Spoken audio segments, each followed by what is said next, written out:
Senhores, dando seguimento aqui à nossa reunião de julgamento, agora tratando dos processos, ainda dos processos da manhã do dia 15/7, processos ficaram para trás. Nós temos um processo de relatoria do conselheiro Daniel, que ele já havia, que era o processo 86, né, Daniel? 83. 83. Era aquele caso em que havia uns comprovantes de depósito. Isso. De transferência entre contas que envolvia o Banco Citibank, Itaú, Unibanco. E aí ele já tinha plena convicção de que excluiriam esses valores comprovadamente originados de conta do próprio contribuinte. Mas, assim, o que a exclusão é apenas do Citibank, que é o Banco 756, e do Unibanco, que é o Banco 409.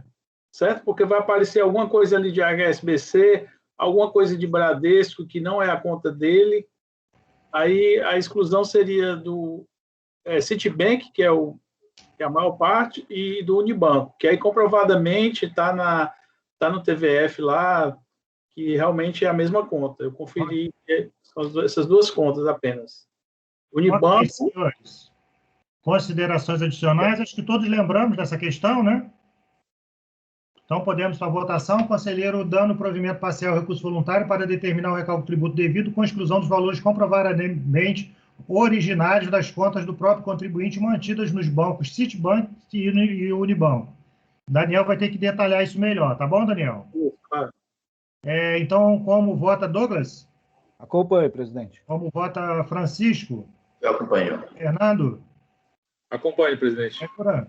Acompanhe. Tiago? Acompanho. Rodrigo? Acompanhe, presidente. Ok, senhores, eu também acompanho, assim, com os membros do colegiado por unanimidade de votos, dá provimento parcial ao recurso voluntário para determinar o recálculo do tributo devido com exclusão dos valores comprovadamente originários de contas do próprio contribuinte mantidas nos bancos Citibank e Unibanco. Você está me vendo, Daniel? Sim. Todos estão me vendo? Aqui, para mim, todos sumiram aqui, todos estão me vendo? Estou vendo. Eu estou vendo. Ok. Marcos, que nos acompanha pelo CARF, as imagens aí estão normais, é isso? Sim, presidente. Perfeito. Então, senhores, esse foi o resultado do processo 83. Próximo processo, 80, já não é 84, porque é um processo, a gente já tinha julgado alguns processos depois desse. Nós vamos para o processo da conselheira Débora, item 92, Paulo Sérgio de Azevedo. Por favor, conselheira Débora. Então, esse é um recurso voluntário. A infração ou omissão de rendimentos recebidos de pessoa jurídica, fonte pagadora, Caixa Vida e Previdência. Essa é aquela situação dos funcionários da Petrobras, que aquele fundo de previdência deles foi extinto e foi dado a opção deles escolherem três opções para ele. Esse contribuinte, ele escolheu transferir lá ele já era aposentado e já estava recebendo desse fundo de aposentadoria.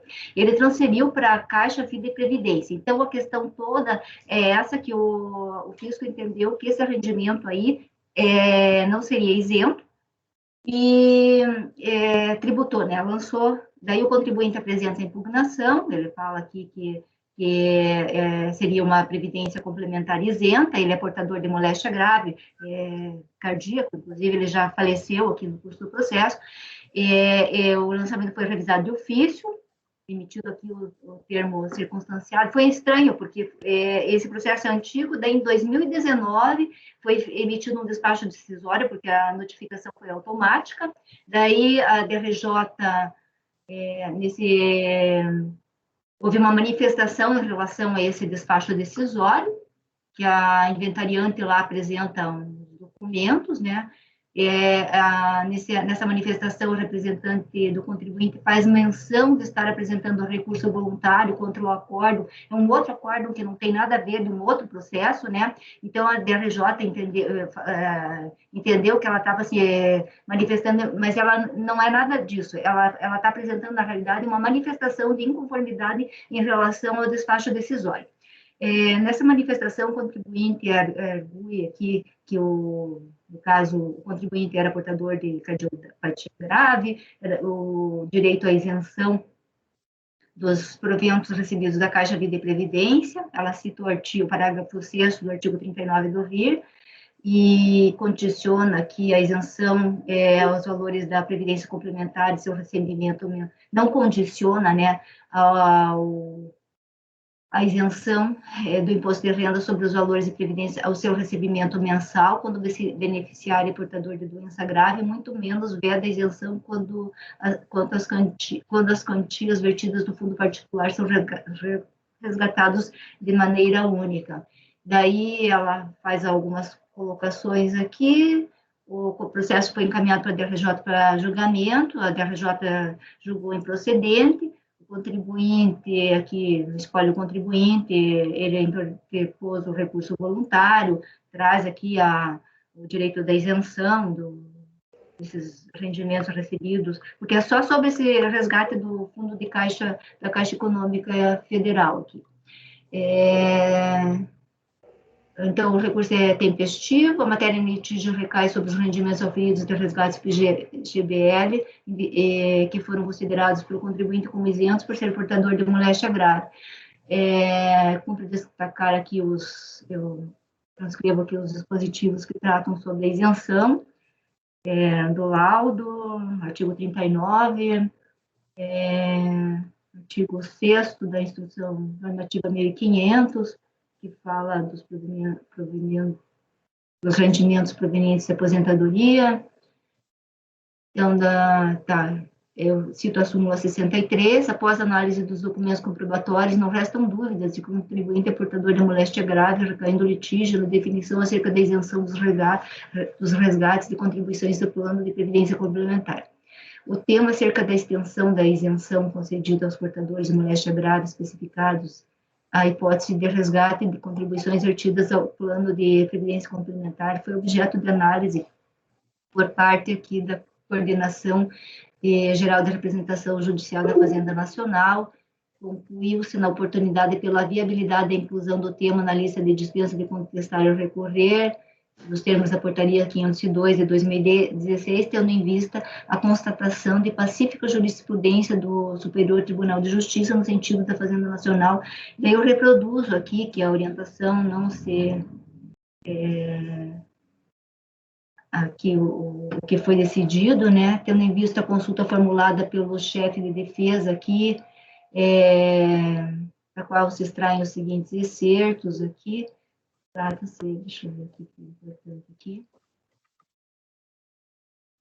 Aqui, as conclusões e encaminhamentos. A aplicação da isenção concedida ao portador de moléstia grave na forma do artigo 6º, a hipótese de resgate de contribuições vertidas a plano de aposentadoria complementar, foi objeto de análise por parte dessa coordenação, né, que deliberou pela inclusão do tema na lista de matérias dispensadas de recorrer.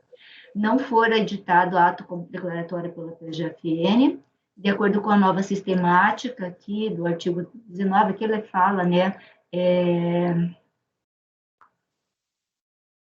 quanto aos planos de PGBL, não permanecem dúvidas de que se configuram, de fato, previdência privada complementar, de modo que estão abrangidos pela dispensa de contestar e recorrer versada na presente nota.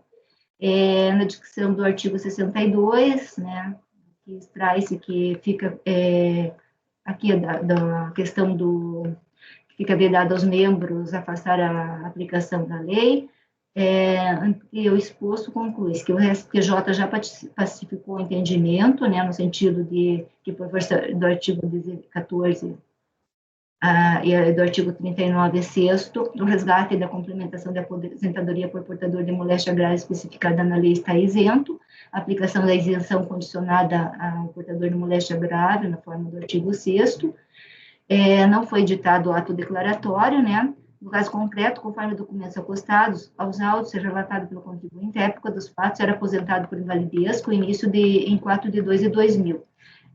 Portador de moléstia grave atestado em auto pericial, com a extinção do plano Petros Braskem, em virtude da retirada do patrocínio, foram apresentadas 3 opções aos participantes. Então, são essas 3 opções. Como relatado anteriormente, não resta dúvida que o contribuinte é portador de moléstia grave, os resgates da contribuição de previdência complementar são de natureza jurídica previdenciária, enquadrando-se na hipótese abrangida pela isenção, sendo assim, o modo pelo qual recebe os valores decorrentes das contribuições não altera sua natureza jurídica, tanto faz receber mensalmente, resgates pontuais ou total, que continuam sendo de natureza de proventos de aposentadoria, o que induz a afirmar que, sendo aposentado e possuidor de moléstia grave, nos termos da lei, moléstia profissional ou ainda aposentado por invalidez decorrentes em serviço, esses resgates estarão isentos do imposto de renda. A matéria já foi pacificada pelo STJ, no sentido de que, a força do artigo 6º lá, no 39, o resgate e a complementação de aposentadoria por portador de moléstia grave especificada em lei está isento do imposto de renda, sob o entendimento que o resgate não descaracteriza a natureza jurídica e previdenciária da verba. Então, entendo aqui que ele faz jus assim, a isenção, e deve ser reformado o acórdão de primeira instância, porque, na realidade, com a exclusão, a extinção do plano Pléturos, né, ele optou pela transferência do fundo lá para a Caixa Econômica, sendo essa a opção escolhida pelo contribuinte. Mas, como dito ali, ele não desnatura a natureza de rendimento isento dele, que eram de aposentadoria. Esse é o meu voto. Perfeito, conselheira. É uma matéria que essa turma também já se debruçou sobre ela, né, em outras situações. E, nesse sentido, você dá provimento ao recurso voluntário. E questiono, senhores, alguém quer fazer alguma consideração?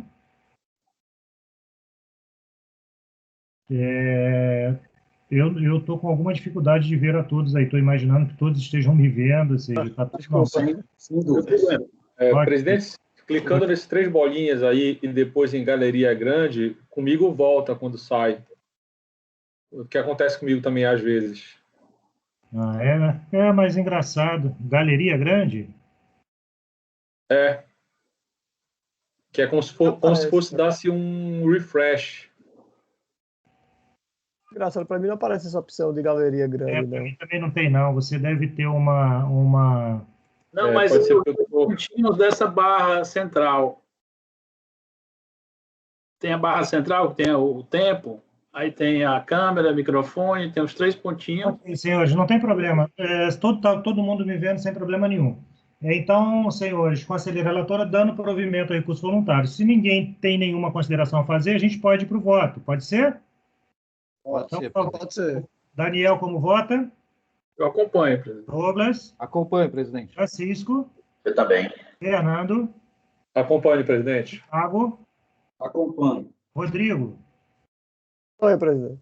Ok, senhores, também acompanham o conselheiro relator, e assim para o processo do senhor Paulo Sérgio Azevedo, item 92 da pauta, acordo de membro colegiado por unanimidade de votos em dar provimento ao recurso voluntário. Próximo processo, item 93, Jário Santos da Silva, processo de minha relatoria. Senhores, é um processo muito pequeno, que é um auto de infração em que se apurou omissão de rendimento, glosaram-se valores aqui de despesa médica e tal. Ciente do lançamento, conforme item 39, lá o contribuinte apresentou a impugnação, em que concordou com as alterações promovidas pela autoridade lançadora, mas solicitou que fosse considerada a despesa médica declarada no valor de 2.000, solicitando que fossem deduzidas 752 a título de contribuição previdenciária do empregado doméstico. A delegacia de julgamento considerou improcedente, mas tratou dos temas, sabe? Ela considerou improcedente, mas tratou desses temas. O contribuinte apresenta recurso voluntário em que o mesmo documento, o contribuinte se manifesta sobre vários processos administrativos, em particular questionando cobranças que entendeu incorreta, indicando que efetuou o pagamento para evitar cobrança executiva, solicitando a restituição do valor recolhido e, naturalmente, no caso do presente processo, buscando complementar sua defesa com a apresentação de comprovação do vínculo empregatício da senhora Ivonice, que era a pessoa beneficiária dos rendimentos que acabaram por gerando a contribuição previdenciária que dele foi glosada. Então, eu trato aqui da matéria, nesse caso, em razão da ressalva do contribuinte em relação ao pagamento, remanesce litígio administrativo, devendo a unidade responsável pela administração do tributo, no caso de recolhimento das razões da defesa, ainda que parciais, promover os ajustes pertinentes do crédito tributário, restituindo ao contribuinte o eventual pagamento. Só estou dizendo isso porque ele, na verdade, disse que pagou. ele foi lá e pagou, mas ele pagou com ressalvas, e por isso que eu faço essa observação. Então, deixa de fazer desse julgamento quaisquer avaliação quanto a eventual ocorrência de erro de fato a justificar o acolhimento da alteração da declaração após o início do procedimento fiscal, porque a questão foi tratada pela DRJ, então ela acabou trazendo isso para o litígio, e nesse sentido eu aponto que os documentos de folhas tais evidenciam o vínculo empregatício estabelecido entre Ivonice e a senhora Dalva da Conceição, que é a esposa independente dele, e aqui aponto os recolhimentos, eu faço o cálculo dos recolhimentos que identifico, e identifico aqui R$ 673 passíveis de dedução, isso porque eu considero o salário mínimo vigente na época. E nesse sentido, senhores, eu dou provimento parcial ao recurso voluntário para determinar o recálculo do tributo devido com o aproveitamento de uma dedução de contribuição previdenciária paga pelo empregador doméstico no valor de R$ 673. Processo bem pequenininho. Alguém quer fazer alguma ponderação, senhores? Não, Então, presidente. esse é o processo 90, e já me perdi aqui. 93. 93. Então, vamos ao voto. Conselheiro Daniel, como vota? Eu acompanho, presidente. Não te ouvi, Daniel. Eu acompanho. Ok. Acompanho, presidente. Ok, obrigado. Douglas Também Francisco. acompanho. Também acompanho. Ok, Fernando. Acompanho, presidente. Tiago. Não, eu acompanho. Desculpa, Débora. Também acompanho. Tiago, Débora acompanha. Tiago, por favor. Também acompanho. Rodrigo. Também acompanho. Ok, senhores, assim acordo o mesmo colegiado por unanimidade de votos em dar provimento ao recurso parcial, recurso voluntário, para determinar o recálculo do tributo devido com aproveitamento de uma dedução de contribuição previdenciária paga pelo empregador doméstico no valor de 673. Próximo processo é do Carlos Henrique de Aragão Neto, item 95.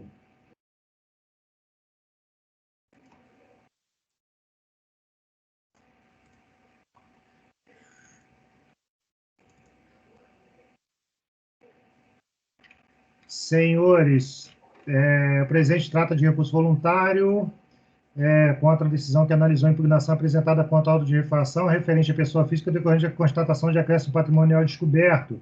Auto de infração consta as folhas tais e tais. O crédito é relativo à declaração de ajuste anual do exercício financeiro de 2007 e decorreu de infração de emissão de rendimento de R$ 1.100.000 rendimentos recebidos por sócio de pessoa jurídica submetida a esse regime de tributação com base no lucro presumido.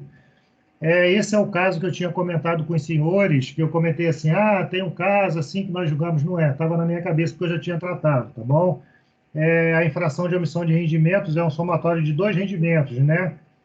Conforme a contabilidade da empresa Aragão e a declaração de ajuste anual do seu contribuinte, esses valores foram recebidos pela empresa Aragão a título de recebidos da empresa Aragão a título de empréstimo. O autor do procedimento de fiscalização considerou que esses valores foram recebidos a título de adiantamento de futura distribuição de lucros. E, apesar de pouco confusa a redação enfim, não é exatamente isso. A empresa era franqueada, a empresa Aragão era franqueada da McDonald's e encerrou sua atividade em 2002. No ano de 2006, ela recebeu valores da franqueadora a título de acerto decorrente de encerramento de atividade de rescisão, que os valores recebidos não foram reconhecidos como receitas na empresa, foram depositados diretamente na conta dos sócios, de acordo com o rateio por ele decidido. O sócio era fiscalizado, apropriou-se do recurso, entendendo a fiscalização com ônimo definitivo, porque ele até alegou depois que era um empréstimo, mas, enfim. O simples fato dos sócios terem dividido entre si os valores já afasta a versão de empréstimo. Ainda que se admitisse uma liberalidade contrariando a lógica comercial, o empréstimo teria que ter data de vencimento, juros e tal, o reconhecimento e tributação das receitas, tudo devidamente contabilizado. O contribuinte não concordou com isso, a DRJ cancelou, manteve a exigência, e eu não vou passar por aqui, que eu acho que dá para a gente ir direto para o voto, porque, na essência, é essa questão. O que se discute é a devolução do McDonald's à empresa Aragão, que era a sua franqueada, a sua franqueadora, de um determinado valor, e ela, ao invés de pegar esse valor, apropriar na sua receita e depois distribuir para os sócios, não, já mandou direto para os sócios, tá bom? Como disse, a DRJ negou entendeu improcedente a impugnação e o contribuinte apresentou o recurso voluntário, preliminares, relevantes arguídos, fundamentos jurídicos, itens já dentro do voto, na análise do recurso voluntário do contribuinte, afirma que o auto de infração foi amparado por presunções, não tendo sido o contribuinte autuado chamado a prestar esclarecimentos adicionais que se faziam necessários, dentre eles que o valor em questão se tratava de devolução de patrimônio. Aí ele vem dizer, olha, era devolução de patrimônio, não era empréstimo, não. De um fundo de caução pelo encerramento da franquia McDonald's, desta forma devidamente imunizadas de tributação do que resulta em procedência do lançamento. A severa defesa, que antes de adentrar efetivamente no mérito, trata aqui de outras questões. Fala sobre inexigibilidade da multa exigida isoladamente, que é de 75%, aplicação de multa de 75%, e da multa confiscatória. Falei, o recorrente se manifesta em 2 momentos da peça recursal sobre a multa de ofício. Em uma delas, inclusive,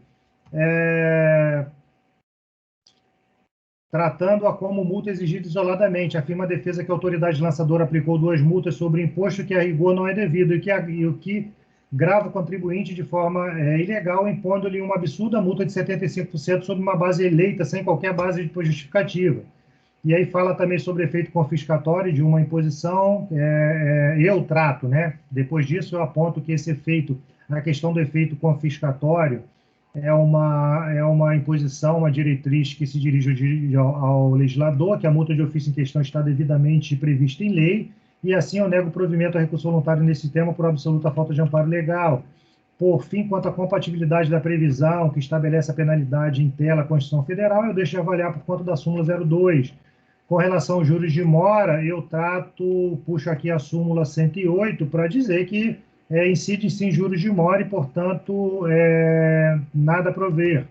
Com relação a ato administrativo ineficaz, súmula 346 e 473 da STF, neste ponto a defesa apenas afirma que o auto de infração não tem os pressupostos indispensáveis à sua manutenção, ferindo as citadas súmulas, sendo ineficaz por não obedecer ao princípio da legalidade, por não apresentar formalidades obrigatórias e por ferir garantias individuais, questões que serão adiante tratadas.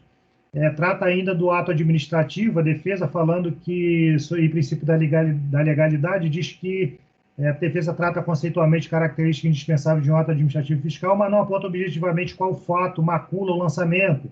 Com relação ao mérito do recurso e o decisório do recurso voluntário e o decisório do acórdão 808-26087, sustenta a defesa que a autuação carece de maior clareza quanto à origem da diferença considerada como devida, o que dificulta a defesa. É fato que não se sustentam os argumentos, aí já minhas manifestações, é fato que não se sustentam os argumentos recursais. A origem da autuação se apresenta com elementar clareza. Uma pessoa jurídica cujo patrimônio não se confunde com o dos sócios passa estes valores de receitas que recebe sem ter apurado um único centavo de lucro no período, o que evidencia que os valores em questão são tudo, menos distribuição de lucro apurado no período.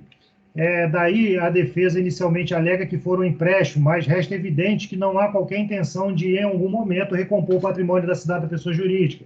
Assim, considerou o auditor que o repasse tem natureza de lucro distribuído em excesso ou apurado no período, sobre os quais deve incidir a tributação. Se está certo ou não esse procedimento é coisa que não se mostra razoável conceber, que não há clareza, ou seja, isso aí é uma outra situação, é outra coisa, né? Se está certo ou se está errado. Mas daí dizer que não há clareza na autuação me parece que não procede. E, portanto, eu entendo que não há o que prover nesse caso. Do objeto da autuação, afirma a defesa que a autuação decorre da acusação fiscal de omissão de rendimento e incidindo tributação sobre valores supridos por pessoa jurídica a seus sócios. Após, afirma que a citada pessoa jurídica estava inativa desde 2002, afirma que não necessariamente os recursos dela divinos teriam de se referir à receita a tributar na PJ, informando que os valores recebidos decorrem de reembolso de recursos calcionados para o uso da marca. Relembra que o auditor fiscal considerou que não havia apuração de lucro capaz de ensejar sua distribuição, assim todo o valor recebido que excedeu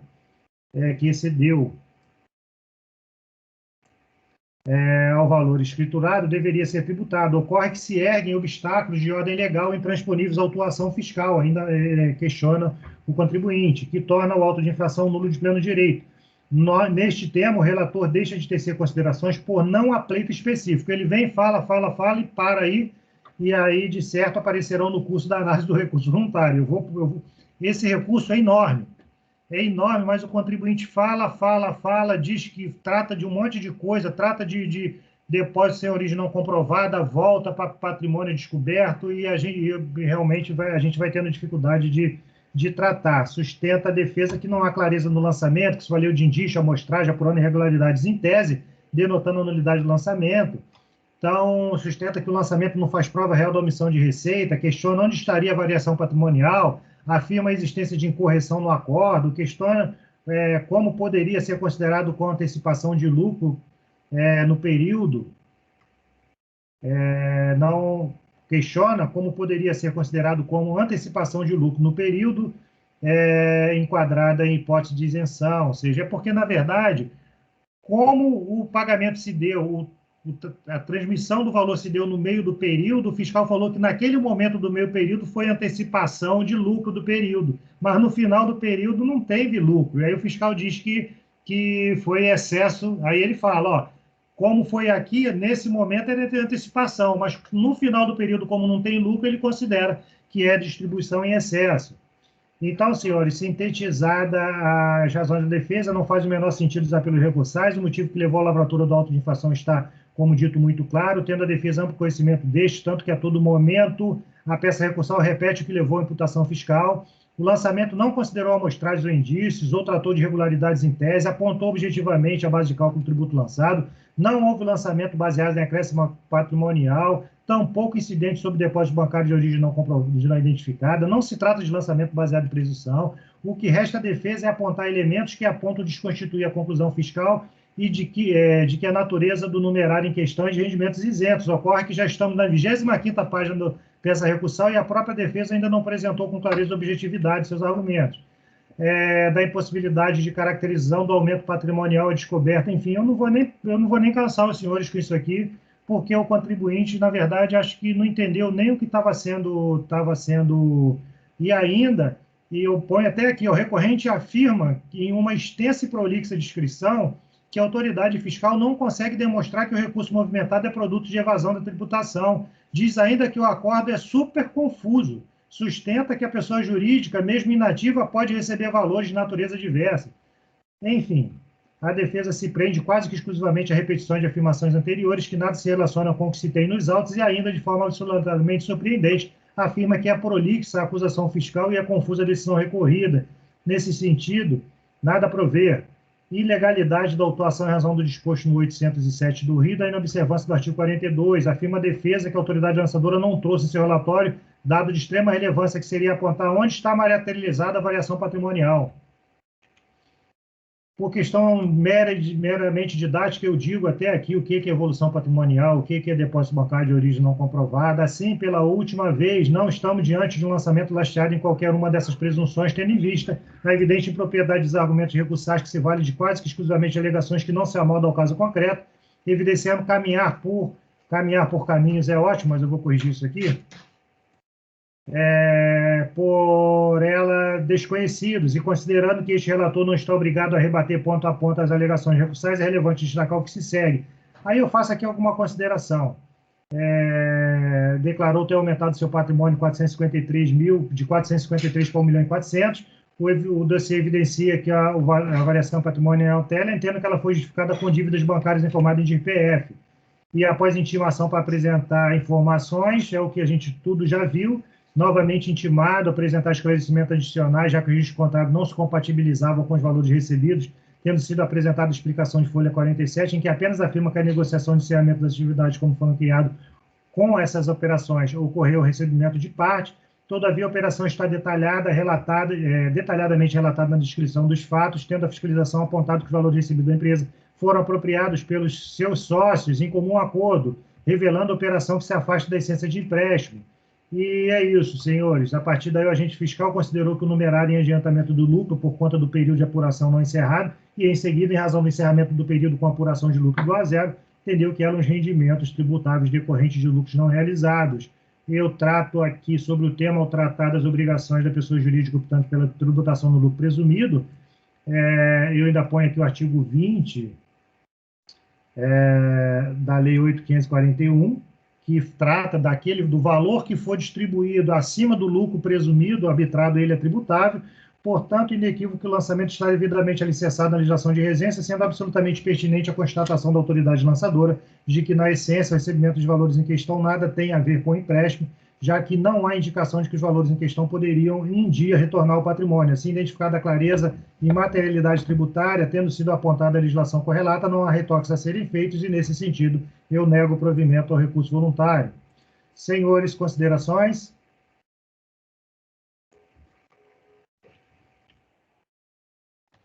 Então, vamos ao voto. Como vota o conselheiro Daniel? Eu acompanho, presidente. Conselheiro Douglas? Acompanho, presidente. Francisco? Também acompanho. Fernando? Acompanho, presidente. Débora? Acompanho. Tiago? Acompanho. Rodrigo? Também acompanho, presidente. Ok, senhores. Então, acordo do membro colegiado por unanimidade de votos em negar provimento ao recurso voluntário formulado pelo senhor Carlos Henrique Aragão Neto, item 95 da pauta. Processo Ângelo Magno Garcia é um processo que é um recurso repetitivo, é um paradigma de repetitivo composto pelo lote, pelo único processo do mesmo contribuinte, item 98 da pauta. Vamos a ele.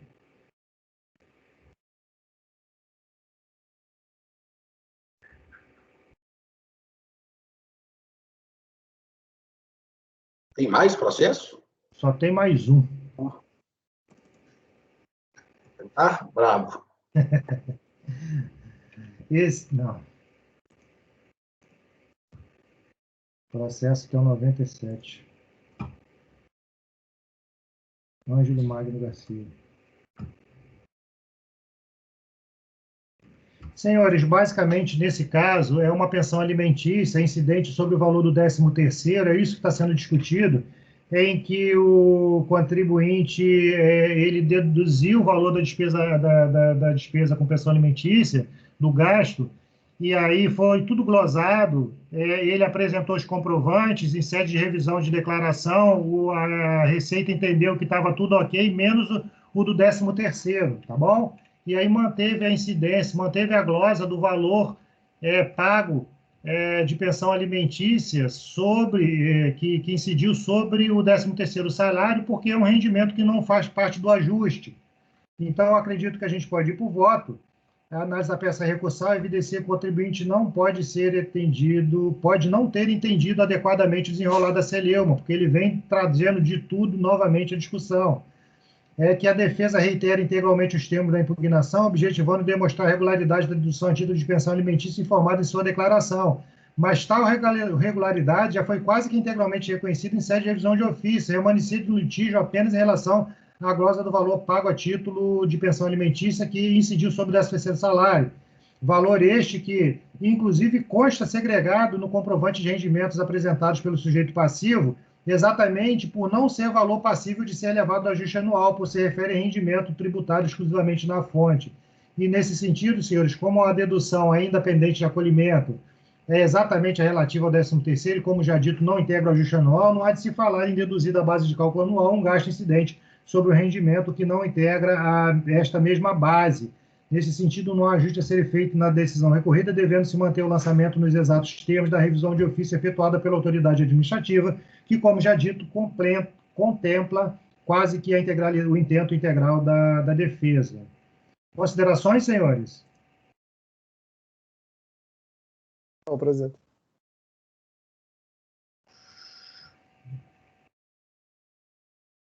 Ok, senhores. Então, conselheiro relator, nesse caso, negando provimento ao recurso voluntário, como vota o conselheiro Daniel? Eu acompanho, presidente. Como vota Douglas? Acompanho, presidente. Como vota Acompanho. Cisco? Como vota Fernando? Acompanho, presidente. Vota Débora? Acompanho. Como vota Tiago? Acompanho, presidente. Como vota Rodrigo? Também acompanho, presidente. Ok, senhores. Então, para o processo do senhor Ângelo Magno Garcia, item 95 da pauta, o resultado é: acordo aos membros do colegiado por unanimidade de votos em negar provimento ao recurso voluntário. Como disse, trata-se de um paradigma de um lote repetitivo composto pelo item 98. ou seja, o processo que a gente acabou de julgar é o 97 e o paradigma e o repetitivo é o 98, para o qual restará o seguinte resultado: acorde de membro colegiado por unanimidade de votos negar provimento a recurso voluntário. O julgamento deste processo seguiu a sistemática dos recursos repetitivos, aplicando-se decidido no julgamento do processo final 2015-23, paradigma ao qual o presente processo foi vinculado. Nesse sentido, senhores, chegamos ao final da nossa pauta da manhã deste dia 15/7. Agradeço a todos, se não o fiz, embora a gente esteja fazendo esse fora do horário, né, já porque a gente está tratando de já na noite do dia 15, esses processos que permaneceram da parte da manhã, mas eu agradeço a colaboração, a compreensão de todos, em particular do conselheiro Tiago, que não está acostumado com o nosso colegiado, é a primeira vez, e na primeira vez que ele chegou, a coisa ficou bem apertada, né? Nós tivemos bastante dificuldade, mas ainda assim o resultado me parece bastante positivo para a gente conseguir vencer a pauta e, como sempre, não deixar nenhum processo represado para a próxima reunião por conta de falta de horário. E, nesse sentido, agradeço a todos pela compreensão e empenho, e agradeço também ao senhor Marco Antônio, que nos acompanha pelo CARF, a quem solicito parar a gravação nesse momento.